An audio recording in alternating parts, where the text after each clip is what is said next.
জীবনে কোনো শখ বা আহ্লাদ পূরণের সুনির্দিষ্ট একটা সময় আছে। সঠিক সময়টা একবার পেরিয়ে গেলে শখ হয়তো পূরণ হয় ঠিকই, তবে তৃপ্তিটা ঠিক পাওয়া যায় না। 17 বছর বয়সে যে বার্গারটা বিরিয়ানিটা খেতে অমৃত লাগে, 27 বছর বয়সে এসে সেটা ভালো নাও লাগতে পারে।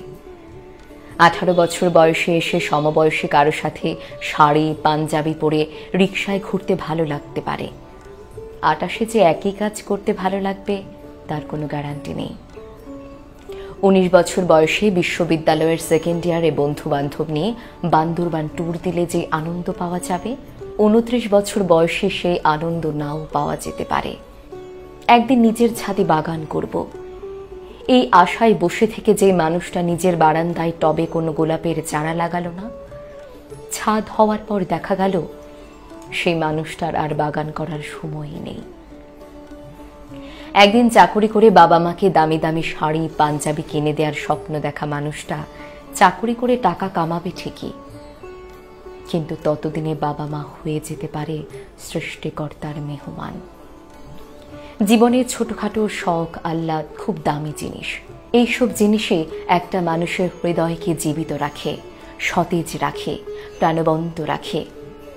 মানুষের হৃদয় একটু একটু করে মরে যায়, কাঠখোট্টা হয়ে যায় শখ পূরণের অভাবের হাহাকারে। এই জন্য সময় থাকতেই এসবের শখ পূরণ করে ফেলতে হয়।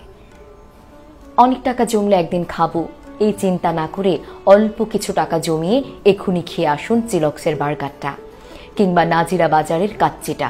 বিশ্বাস করুন, জীবনের সেরা তৃপ্তিটা পাবেন। দেরি না করে পছন্দের মানুষটাকে আজকে রিক্সা ডেটের অফারটা দিয়ে দেখুন।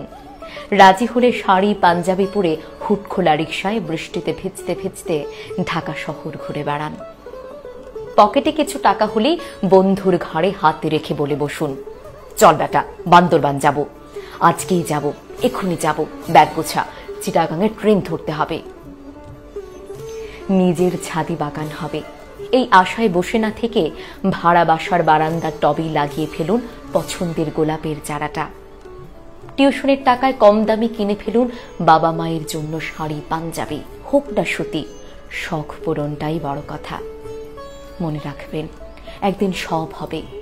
এই আশায় যে নিজেকে বঞ্চিত করে তার জীবনে কিছুই হয় না।